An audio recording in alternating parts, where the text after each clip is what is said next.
সবাইকে ঈদের শুভেচ্ছা জানিয়ে আজকের মতো ভিডিওটা এখানেই শুরু করলাম। আজকে হচ্ছে আমরা চিড়িয়াখানায় যাব। ঈদের সময় বাচ্চাদেরকে নিয়ে যদি কোথাও না যায় তাহলে বাচ্চারা মন খারাপ করবে, সেই জন্য আমরা চিড়িয়াখানার উদ্দেশ্যে রওনা করলাম।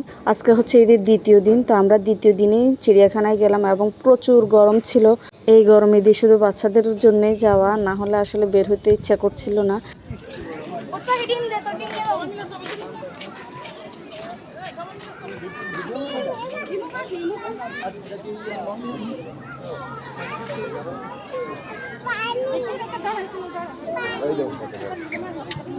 চিড়িয়াখানায় এর আগেও আমি অনেকবার গিয়েছি, কিন্তু তখনও পরিবেশটা আরও অনেক ভালো ছিল।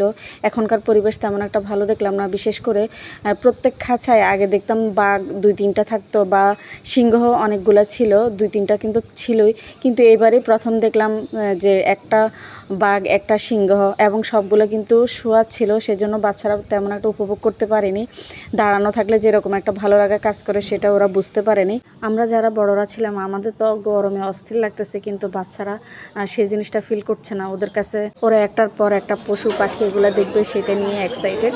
তো এরপর হচ্ছে জিরাফ দেখার জন্য একদম উপরে উঠতে হয়, না হলে আসলে নিচ থেকে অত ভালো করে দেখা যায় না। উপরে উঠলে একদম ভালো করে দেখা যায়, সেই জন্য রায়ান, রুমাইসা সবাই উপরে উঠেছে। আমরা হচ্ছে নিচে এত কষ্ট করে আবার উপরে উঠবো, সেজন্য আমরা উঠি না, এই যে বাইরে থেকে ভিডিও করছি। আর ভিডিও তেমন একটা করা হয় নাই, কারণ হচ্ছে এত দুর্বল হয়ে গেছে যে মোবাইল বের করে যে ভিডিও করব সেটাই করতে ইচ্ছে করছে না। বাবারে বাবা,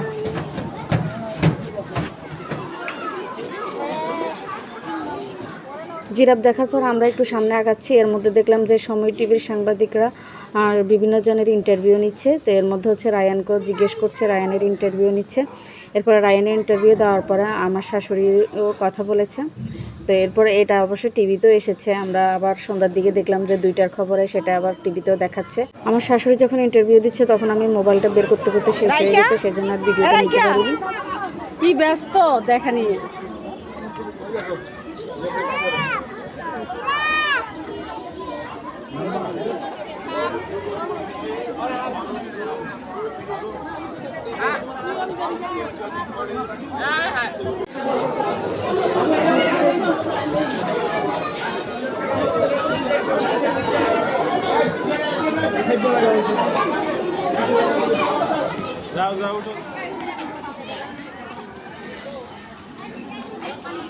সবাইকে ঈদের শুভেচ্ছা জানিয়ে আজকের মতো ভিডিওটা এখানেই শেষ করছি। আল্লাহ হাফেজ।